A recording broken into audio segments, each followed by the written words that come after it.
Welcome back, and thanks for tuning in to the Made Remarkable podcast hosted by Kellee Wynn.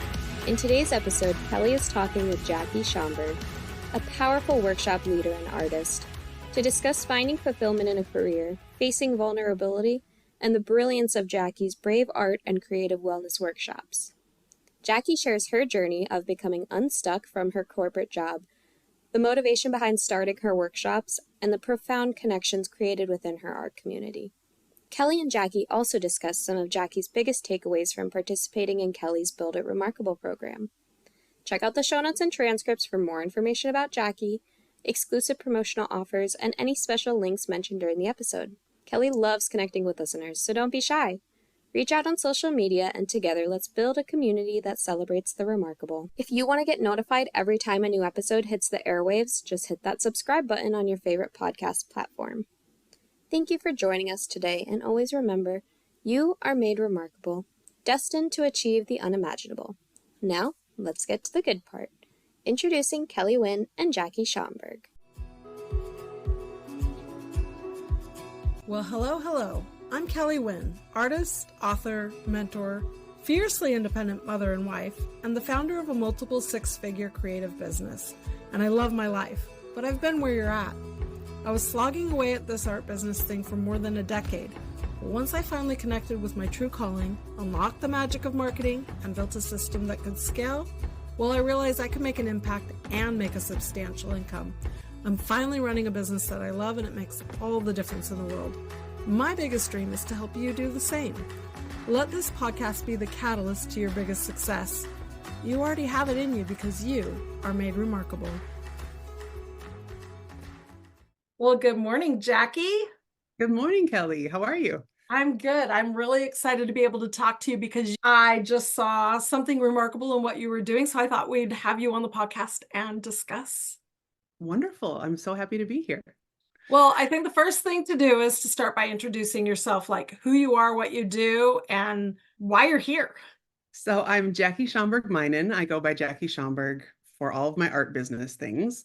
I do two things. I'm an abstract mixed media artist. I do a lot of collage. I do a lot of bright colors. I love a good rainbow color, even though I try not to make it look exactly like a rainbow.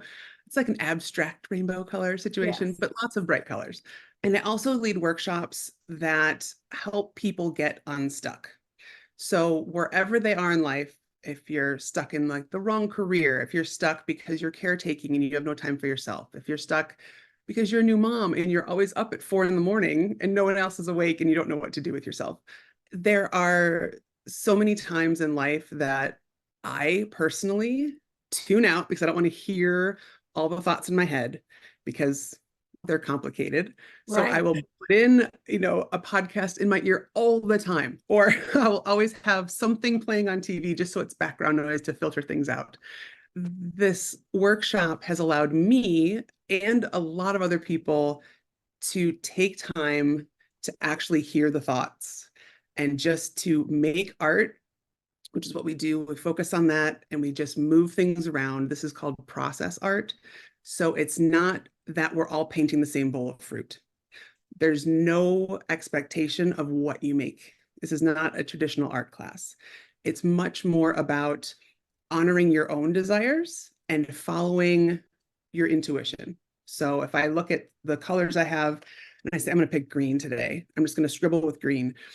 My first thought might be, ooh, green looks cool. My second thought might be, oh, but I never use green. I should pick a different color. No, we're trying to remind ourselves to just stop with that first gut, ooh, green, and then leave all the other commentary aside. So it's a practice. The more you do it, the easier it gets to just kind of cut yourself off with the first urge. You use green for a while and then you pick something else. And the goal is to listen to yourself and not to think about the shoulds. I shouldn't be doing this. I should be doing laundry. I should be, tidying something up. I should be working harder at my job, even though I don't like it. I should be doing all these things. So it's really a reminder and an opportunity to reconnect with yourself. And we do some writing. There's an optional sharing portion where people can share what they've written. But the magic of this workshop that I've found, at least the magic for me, is one, hearing everyone else share their own thoughts and feelings because they're only allowed to share what they've written. They don't have to share all of it. So you hear that everyone else also is like, I don't know why I don't want to go to Aunt Linda's party. I just don't want to go. Or like, gosh, like I bought the new swimsuit and I hate the new swimsuit and I don't want to wear it, but I have a vacation tomorrow.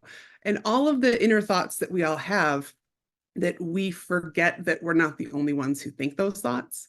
There are so many overlapping stories that are told. One of the other magic points is that there's a no comment rule.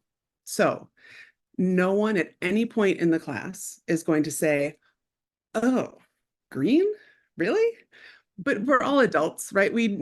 Adults know enough not to say that. But adults are also not going to say, I love that green. It's amazing. That was such a good choice. Because what if I said that to you and you were just about to color over it or put a big collage piece over it because you were like, this green isn't working. Now all of a sudden I'm back up in my head. Well, Kellee's an artist. She said that the green was good. Should I leave the green? Right. And it goes back to trusting yourself and only hearing from yourself and listening to yourself exclusively, because we rarely do. At least in my life, I realize that unless I take time for it, I just don't do that. It's so true. We are always filtering everyone else's voices, all the voices in our mind from our entire life's history, the shoulds and the shouldn'ts, and I should always do something more productive. And I love that you've provided like a program, a workshop that people can work through where they're at right now so that they can learn to trust themselves, or even just give themselves permission to enjoy something in life. Absolutely. It's all about play. It's all about fun. And there are people who have every emotion in the gamut, right? Some people are going through grief and they're grieving, and it's a safe place because no one's going to talk about it afterwards. And because it's like a little compartment in the day, right? It's a safe boundary that, okay, we're going to be with this for the next hour and a half, 2 hours, and then I'll go on. Because even for myself, sometimes, right, everyone talks about feeling your feelings, which does sound really scary. And Super scary. Are you kidding me? Yeah. I avoid them at all costs, just like you. Exactly. So if I'm sitting there thinking, boy, I'm really, really sad about this thing because I was excluded and I'm really feeling bad about it, I'm just going to sit here and ponder. No, because for me, even if I say I'm going to put a time limit on it, it still feels like it's going to be indefinite. Like I'm going to spend 15 hours here, I'm going to be crying and throwing popcorn across the room or something. I don't know. But when it's this little window of time, you're with other people, even though I do most of my workshops on Zoom, there's safety in numbers to some extent. And most of my workshops right now are very small groups. So I offer a free workshop ahead of my regular workshops so people can try it out. And I then have groups that are like 5 people, maybe 7 people, so that we meet for 5 weeks in a row. And you get to feel even safer with these people because you realize that no one has slammed down their laptop and said, oh my gosh, your thoughts are so ridiculous and unreasonable, right? And not that we consciously fear that, but I do think on some level, we're afraid of that. And there's this love among strangers. And even me, I mean, I do this partially because I want to help other people work through their stuff, and partially because it's so healing to me too, because you leave feeling loved by people you've never met, will never meet, right? We've got people from Australia and Germany and all these places around the world. Wow. And I would never meet them any other way. This is one of the beautiful things about Zoom, that social media, you can say all the good and bad things about technology, but I will always love this for connecting people.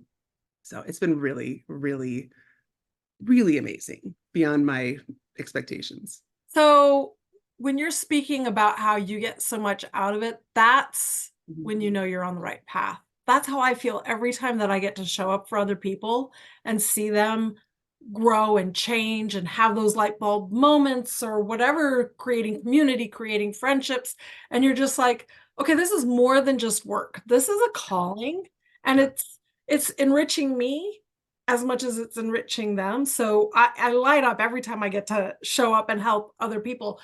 And that's when you know you've hit the gold, right? is that it feels so good you would even want to do it for free. Yes. Although we're in business, so we don't necessarily want to do it for free or we can't Right. sustain ourselves. But that's when, like finally, that we've given up the 9 to 5 for something so much more enriching. Yes. Yes. And it's interesting because so flashback 10, 15 years ago, I was working in a corporate job, working in financial services companies, high stress, issuing stock to different employees and executives. So my Woo! job was to be perfect, right? No one likes receiving the wrong amount of stock, especially when they're executives and it's all public filings and everything else. So my job was to be perfect. But of course, I'm still a human. I'm not perfect. So it was this constant fight of be perfect, be perfect. Oh my gosh, I made a mistake. Be perfect. And I was not handling it well. It was not a good fit for me. I was good at my job, but it took so much out of me because I was so worried about disappointing someone or screwing something up. And I found this class at a place called Open Studio Project in Evanston, Illinois, which is a little bit south of me. And they taught this process that I teach in my workshops. And I loved it. It was like a 2-hour vacation every Sunday. Right. It was amazing. And I like cleaned off the slate. I felt lighter leaving. And I ended up staying on for a few years in the classes. And then I became a facilitator, trained through them. And I wasn't sure what I wanted to do with that after I got those credentials. And then, of course, I had 3 kids. Time passes, COVID. And I kept thinking in my head, I'd read the Playing Big book. I can't remember the author's name right now. And in my head, I always knew that I was like, do the workshops online, do them online. And in my head, of course, I was like, no, that seems pretty scary. I have to get a camera, I have to learn Zoom, I have to do all these things, maybe something else. And I tried to put it off, and it was scary to start. But unfortunately, one of the catalysts was, this is a trigger warning, one of the catalysts to me being brave enough to do it was a really, really good family friend of ours took her life. Oh. And she had been depressed for a while. And I don't know. I will never probably fully accept that it happened, but I know it happened. She was a person who was just like a joy to be around, so much fun, had access to tons of opportunities. Any door in the world could have been opened for her, Mm-hmm. and she couldn't see it, right? So it has nothing to do with how much money you have or your position in life or anything else. And all I could think was, if she couldn't see it and she couldn't see the possibility, what chance is there for the rest of us? Right. Right. And I thought, no, I need to do this because I need to give people a place to process stuff that's scary, that's maybe even too excited. Maybe someone's getting married and they're really excited, but overwhelmed, right? Whatever the emotion is that's hard, I wanted to make sure that people had a place to do it. And that's when I started my free workshop, because I wanted to make sure that everyone could at least have access to it and learn the process. And it has been such a gift to me to do it. And other people have said it's a gift to them too. I love that so much. It is a gift for sure, Jackie. So you didn't really start until after the good old pandemic shut us all down, and you Correct. had a nudge, a sign, something that said you can't wait any longer. This is your calling, which Yeah. I'm a huge, huge proponent for. When we maybe take some time to make art and get clear, Yep. we can see that we were given gifts and callings in this world that we are meant to serve and do for other people that bring us joy. Mhm. And whether that's art on somebody's wall or teaching someone or helping someone through a process, whatever it is that you do, I'm a big proponent of leaning in on what makes you remarkable, which is why I named the podcast Made Remarkable. It's in you already, and I'm glad that you brought it to light. And I think the pandemic really pushed a lot of us to start looking at our life that way, to start Mhm. saying, what am I contributing? Am I happy with what I'm doing? Does it matter?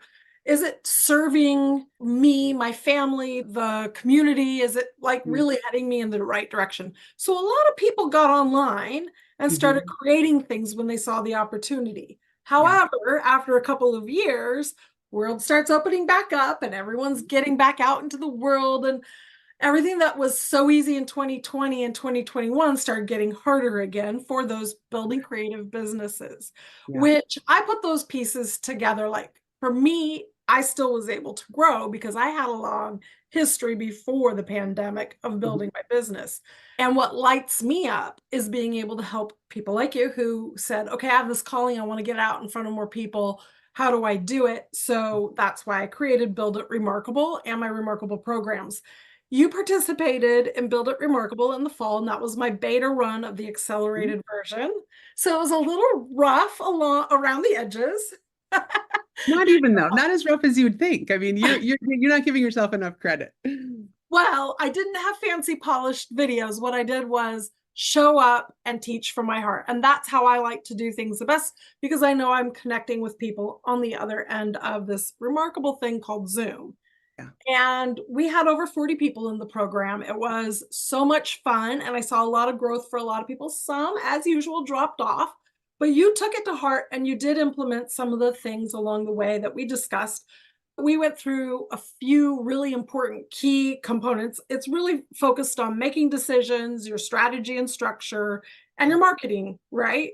Mm-hmm. And so most people who came to Build It Remarkable had some questions about where they wanted to go. They needed clarity. Yeah. You had some moments of that, but what I'm really glad is that you stuck with the path you were already on, teaching these very personal, intuitive, therapeutic art workshops. Mm-hmm. What's happened since Build It Remarkable? What were your biggest takeaways and where has your business grown since then? One thing that was the main hang up that I had was marketing. I don't like salesy things, right? I don't like oh, if you don't act now, I'm going to take the whole offer away. So I had a really like a mental or a mindset block on that. And I felt like it was just shameless self-promotion. And I'm more of an introvert anyway. So I don't like people being like, hey, look at me. So going through your Build It Remarkable program was so helpful in clarifying, one, that I'm trying to serve people. I'm not trying to pull a fast one and take something away from people. I literally am trying to help people's lives improve. And in order to do that, I need to tell them that I'm doing the thing. Right. So I call my workshops my Brave Art and Creative Wellness workshops because it takes a lot of bravery to show up as yourself like you do, which is one of the reasons that I'm attracted to you and your art and everything else is because you show up as yourself. I do the same thing because I had to pretend when I was working in corporate that I was super interested in, all the things that made my job hard. And I'm just done pretending. I don't want to pretend. So whether you like me or not, this is who I am. And I can show up as you. Don't myself. worry, Jackie. We like you a lot. Thank you. And if I show up as myself, I like to think that I'm helping others to show up as themselves. And I'm going to get on my soapbox a little bit. I think the more that we can all, as a human species, show up as ourselves and just be who we are and embrace that versus trying to pretend that we're something better, whatever better is to us. I just think that we've gotten so far away from who we are and our values because we're pretending to like something that someone else is also pretending to like. Right. Right. It's a vicious cycle of expectation and performance. Yeah, it's this and big so game. Yeah. What happens when we lean into being more of ourselves and, like you said, allowing other people to be more of themselves? Yeah. We don't have to take everything so personally. Yeah. And then we're, like you said, you connect with the people who it resonates with. Yeah. So important is that idea that marketing and sales doesn't ever have to be scammy, sleazy, or predatory. Mm-hmm. What it is service. And that is a deep part of what I teach because when we get to the point of a heart-centered message, what we're doing is connecting with the people who need us. Yeah. Yeah. Right. And then when we do that, it feels good and we can show up more and we can talk about it more. Yeah. And what I hear is also from your message that you sent me an email is that your workshops are now selling out. Yes. Yes. Which was awesome. First time that I think I had 2 workshops sell out and actually added a third workshop. Wow. Which was amazing. And part of what I'm going to be doing going forward that I'm really excited about, because I work with small groups, I don't have enough hours in the day to make a living, honestly, off of a bunch of small groups. Right. But they're my favorite thing because you do get to have this intimate interaction with people that become safe people to you, even though they're strangers. Right. I'm going to be doing in the summer is I'm starting off with a slightly different model. I'm going to be having a lot of people who can come into the same group. So maybe up to 100 people. I'm going to lower the price so that people who really want to join but can't afford to do the small group workshops, they'll have a much lower price point so that hopefully anyone who wants to join can come. I initially started out with the small groups thinking that people wouldn't want to share intimate thoughts and feelings with strangers in a big group. And as I've been doing my free workshops, they've been growing and growing and growing. And my last one, I had almost 100 people in it. And people were still sharing their writing and people were still opening up. And I was like, wow, these people really are brave, because if I was doing something for the first time, I'm not sure I would share in front of 100 people, my deepest vulnerabilities. And some people are at the point of tears. And it's just a very vulnerable, true, authentic thing. But I was like, well, since they're willing to share in the free workshop, maybe they'd want to be in a 5-week long workshop because then get even more benefits. And the people who aren't ready to share yet can still benefit from having the accountability to show up, to hear everyone else's stories, which I think are just as valuable as sharing your own, because it reminds you that we are all connected. We are all overlapped so much more than we're different. You know what? That's why memes are so popular. Because we read them and we're like, oh, I'm not the only one who thinks that, right? Yeah. And when you get in a group, when you have one or two brave people share, it opens up the hearts of everyone else. Yes. So in order to grow these programs that you're doing, and I love that you're starting to differentiate. So when I talk about finding a niche and building a business model that's simple, it doesn't mean we only have just one thing, because like you said, a small group might be a little bit higher price point that other people can't afford, but it's also more labor intensive and you make less money off of it as an individual teacher. So creating larger groups makes it easier for you to bring and welcome more people into your process. In order for that to happen, though, you have to grow your audience, your leads, communicate with more people. What are the things that you've implemented and done in order to grow your marketing efforts? Because at the very final core of what I do and Build It Remarkable, we design marketing plans and ways in which we can grow our business. So for you, I know you chose YouTube and you've been doing YouTube and having far more success with it than Instagram. But some of the other things that we talk about is implementing a really good list building strategy and consistency for showing up. And obviously the number one key is how you talk to your customers, which you've already discussed. So I came in to Build It Remarkable knowing that I really have had a great experience on YouTube. I started it a little bit over 2 years ago. And again, I was terrified. I didn't want to be on video. And I have had so much fun making YouTube videos. And initially I thought, well, maybe I'll do this and I'll point some people toward my Instagram. No, at this point I'm using Instagram to point people toward my YouTube, because the community there is so warm and so supportive and interactive. Comments, people saying so many nice things, very few, if any, trolls, which I've really appreciated. I'm sure also, well, hopefully the people that I'm attracting, other people who are cranky and just want to complain are not going to be following my videos. They'll be too annoyed too quickly. But I've grown, in 2 years, I'm almost at 15,000 subscribers, which blows my mind. It's so reassuring to know that other people, again, it's the same with me. It's nice to know that other people feel the same way that I do, right? It's the same thing that I'm teaching, I'm also learning. It's really, really about connection. And people have connected with what I do. I do a lot of art tutorials on my YouTube channel. So I'm painting. I really like to get myself in situations where I'm stuck and try to figure out how to get unstuck. So I take old paintings that I've found that are half disastrous and half okay, but I haven't moved forward on any of them. And I say, okay, today's the day. Let's rip off the Band-Aid and cover half of this with turquoise. And then I'll start going from there and see what happens.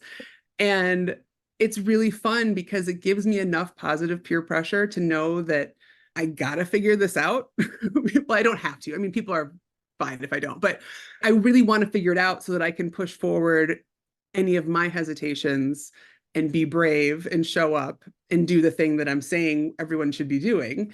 I really try to own that myself. And I do end up with art that I never would have made otherwise because I would have let that painting sit on the shelf for another 5 years. Well, it's great because they see you in a vulnerable place as artists, especially looking, or even those who are starting art, looking at another artist and we see only their success, we don't realize how much there's a struggle. So I like that parallel of you going through the struggle of finishing work, but also the struggle of who we are and our perfectionism and getting over it and trusting ourselves and our intuition. So that's a good, and like a comparable to your workshops versus how you paint and how you show up online. Where do you see the biggest growth moving forward for you? Are you working on your email list? Because that's one of my big rules. I'm like, you got a niche, you got to pick a customer and a direction so that you can speak to them clearly. It's very clear you have that. You've got to build the email list and you've got to show up. So it looks like you're doing a pretty good job with some of the most important principles. Thank you. Yes, I am definitely showing up. I am building my list. However, I'm still not great at sending out newsletters. So I'm working on that. I always tell people, like, I promise they won't spam you with anything because I really won't send you that many emails. So I'm going to get better. I want to do at They least want to hear you. They want to hear what you're saying right now because you know that audience. They've missed you on Instagram. They forgot to watch the videos, but when they see you in the inbox, they're going to be like, what juicy thing does Jackie have to share with me today? Yes, that is true. And I often, when I do write them, which I'm going to be doing more often, I really write them from the heart. And it's, some might call it rambling, but I like to think of it as just really showing up and, again, authentically being who I am, because that's the only thing I know how to offer. I don't know how to offer something that I can't also try to do. I can't say I can nail it every time, but if I'm actively working to be even more my authentic self, then that's what I can offer. One of the really interesting things from the workshop, we do some writing, and are you a journaler by habit at all? A little secret. My journal is my Instagram feed. My baby book for my kids is my Facebook, my personal Facebook. So I know, right? We get there. But no, I'm not much of a journaler, even though I've said that I would do it for a really long time. But here's what I've learned about journaling, even when it's only in like a workshop that I do. When I take something that's stuck in my head, that's been churning in my head, I think it's truth. Okay. When it's only in my head, I'm thinking like, yeah, I do need to lose weight. I do need to do all these things for the school. I do need to do these other things. When I start writing things down, I see in black and white, I need to lose weight. Someone won't want me at their party because I'm like, what? Right? I see like this black and white thing, and it helps me get perspective. When things are out of my head on paper, now I'm a little bit distanced and I can say, that is ridiculous. What? I would never be like, oh, you can't come to my party because you've gained a little weight. No, who cares? And so when I can see it from that perspective, I'm like, oh, right. That's just a thought I'm thinking. It doesn't mean it's the truth. And then at the end of the set, so people can we just free write as part of the workshop. And then at the end of the workshop, when you have an opportunity to share, saying it out loud is a bit more vulnerable for sure, but also it's another step back. And now we call it witness writing, the free writing. And it's not necessarily so that I can witness you and what you've said, although that is part of it. It's more that I can witness myself, because now I'm reading a piece of paper that I've thought, written down, and now I'm saying, I need to lose weight before I go to this party. And I'm like, oh, now it's completely ridiculous. Right. It helps you see and examine the thoughts that we forget. Everything in our mind isn't truth, right? And Exactly. Don't yeah, believe the thoughts in your head. They're yeah, lying to yeah. you. And so when we're feeling like this feeling that feels terrible is never going to end. Really? Yeah. Probably it will end. It just feels like that right now. Right. What's the And evidence you have in your life already that eventually it will end? yeah, yeah. And it really is this, I say magic a lot. I don't like using the word magic because I think that, whatever. But there is something magical that happens when you get a group of people all willing to go a level deeper and to Mm-hmm. look at themselves and to share parts of themselves for the betterment of the group so that we all can connect with each other and be like, oh my gosh, I didn't say that, but I totally think that too. I totally have had moments like that. And I thought I was the only one. And it's such a cliche, but it's a cliche for a reason because we all, for some reason, still think we're the only one or like Right. we're the exception, but we're not. We're not. And So much that's the more. power of working in community, which Mm, just brings it back to I'm really glad that you've leaned into what makes you great at what you do and that you've expanded a bit because I do remember at the very beginning you're like I don't think I can do this on a larger scale, but the truth of the matter is you can, and I'm glad you're seeing it. I'm yeah. glad you're opening up the doors to your program to a wider audience, so people should for sure go find you on YouTube first and foremost, which is Jackie Schomburg. Jackie Schomburg art. Jackie Mhm. Schomburg art, and also on Instagram as well, and get Yes. to know Jackie a little bit better. And if you have any questions about Jackie's experience with Build It Remarkable, you don't have to come ask me if it was right. You can even ask somebody else to see if it's going to be right for you. I'm up for full transparency and honesty about your takeaways, your experience, how you see yourself moving forward. And I am really glad that one of the most important things for me as I teach marketing and sales skills and structure for a business to creatives that don't naturally love to market and sell is that we can turn it into a service and it doesn't have to be uncomfortable or slimy or sleazy. And once we have clarity, it's Mhm. so much easier to talk from our heart to the Mhm. person that the message is supposed to land on. Yes. And that really was a transformational thing for me going through that program because it made it like there was just some, right? I've heard before, like you need to tell people that you're doing the thing so that they can do the thing. And I got it intellectually. I understand marketing intellectually, but I still didn't understand how it applied to me. And I feel like just your accessibility and kind of understanding each of our projects and what we were trying to do was really helpful in like the coaching calls. But also, it just having you with all of your experience and all of your artistic endeavors that you've done and are still doing really helped make it seems like it should transfer, and it does transfer lots of ways. But I've taken other marketing classes and they didn't hit the same as this did. So this really helped me. And I'm so appreciative because now when I share things, I don't feel like, hey guys, I'm so sorry to bother you. Right. I'm not apologizing for it because I'm getting used to and I'm practicing, hey, this is this thing I do. Come on and check it out. It's free. If you don't like it, you can just sign off. Right. There's nothing, I won't take it personally. That's a huge empowerment though. And I'm really thank you first. I'm really glad that it hit right. But yes, I have walked the same path as Mhm. my clients. So that helps. Yeah. And I do understand how you feel intimately, like you understand your client intimately. And once you understand that and you talk to the heart of that, everything changes. Yeah. And you can show up and just like the thing that you're most passionate about can just ooze out of you, and people will be like, I want more of that. And I can hear it in your voice. I can hear how you talk about, you know, how it changes people's lives. You know what the end result is for them and for you, and how much better the world is. I always say the world just needs more happy artists, and we're going to be so much better, Yeah. right? Absolutely. Absolutely. I have yet to find something that art doesn't make better. Exactly. So thank you so much for coming on my podcast and for being part of Build It Remarkable. And I hope everyone goes and not only finds you on Instagram, but finds you on YouTube and enjoys watching your process. And maybe it's time for them to let go of the perfectionism and the shoulds and the must-dos and all the little negative talk and go through an amazing process with Jackie in her workshops. Awesome. Thank you so much, Kellee. Thank you.